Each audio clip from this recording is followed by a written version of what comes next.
Assalamualaikum warahmatullahi wabarakatuh. Alhamdulillah wassalatu wassalamu ala rasulillah. Wa ba'd. Sahabat-sahabatku yang mulia dirahmati Allah subhanahu wa ta'ala. Di dalam perjalanan peradaban Islam, maka tentu kita harus mengambil energi yang sangat kuat dari hari-hari terbaik seperti hari Ramadan seperti ini, karena peradaban-peradaban Islam tidak akan hadir kecuali dengan energi yang besar dari hari-hari istimewa itu. Dan kita akan mengenali sejarah wakaf di negeri jauh sana, di Eropa, yaitu di negeri Andalusia. Dan Andalusia adalah negeri Islam yang merupakan negeri muslimin. Selama 8 abad lamanya muslimin ada di negeri Andalusia.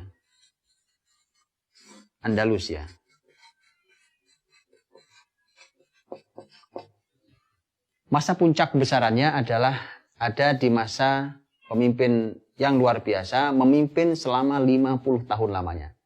Tentu karena pemimpin yang berilmu, pemimpin yang soleh, pemimpin yang adil, maka 50 tahun itu bukan menjadi orang zalim, tapi mengantarkan pada puncak kebesarannya, dan pemimpinnya bernama Abdurrahman An-Nasir.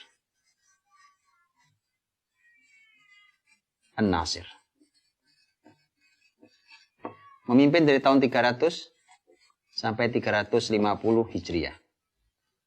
Abdurrahman An-Nasir kemudian nanti digantikan oleh putranya yang bernama Al-Hakam.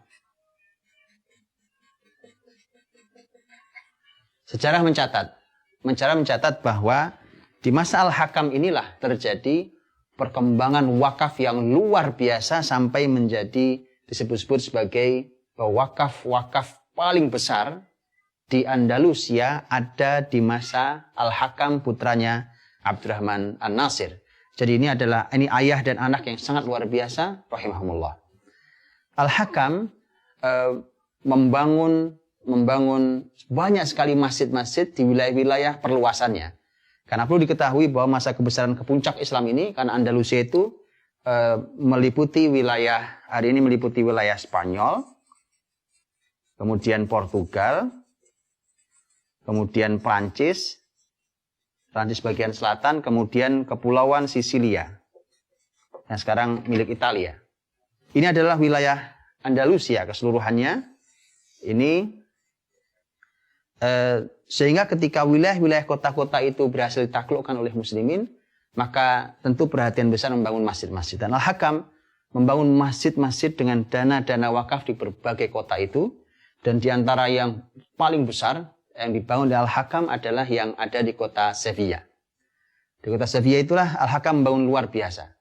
Masjid besar di ibu kotanya sudah ada dibangun, yaitu Masjid Cordoba. Masjid Raya Cordoba sudah ada, tetapi di masa Al-Hakam memberikan wakaf-wakaf yang sangat amat besar untuk semua pembiayaan dan pembangunan serta perluasan Masjid Raya Cordoba. Dan Masjid Raya Cordoba, di Masjid Raya Cordoba itu maka Al-Hakam dia harus membuat berbagai macam perbaikan. Contohnya adalah saluran-saluran air. Karena tentu sangat penting, muslimin tidak mungkin jauh dari air. Karena digunakan untuk bersuci, digunakan untuk berwudu, digunakan untuk minum. Karena perlu diketahui, zaman dulu kalau ada air mancur itu bukan hanya untuk sebuah hiasan kalau zaman dahulu. Tapi air mancur itu digunakan jadi air mancur itu bisa untuk hiasan, keindahan, bisa digunakan untuk mengairi tanaman, bisa digunakan untuk berwudu, bahkan bisa langsung diminum. Ini kecanggihan muslimin. Karena hari ini kita membuat air mancur hanya sebuah keindahan. Tapi muslimin dulu sudah mengatur sedemikian luar biasa, dan bahkan di beberapa peninggalan masih sampai hari ini masih bisa kita saksikan dengan air mancur dengan fungsi ini. Maka dibuatlah saluran yang sangat panjang, bahkan menembus sampai harus terowongan.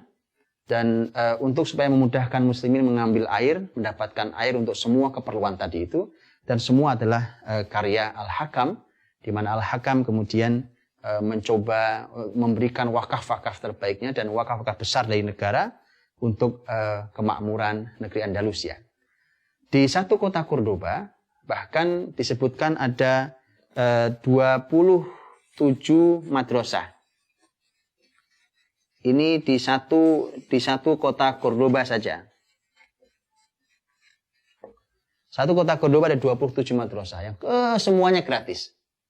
Jadi ini dari mulai kotab, sekolah anak-anak, TK, SD, sampai kampus, universitas, semuanya gratis. Di satu kota Cordoba itu ada 27 madrasah.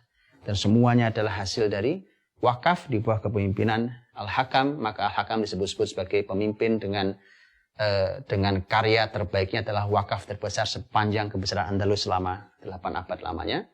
Tentu luar biasa dicari seorang pemimpin yang memakmurkan masyarakatnya dengan menggunakan dana wakaf. Wallahu a'lam bishawab. Assalamualaikum warahmatullahi wabarakatuh.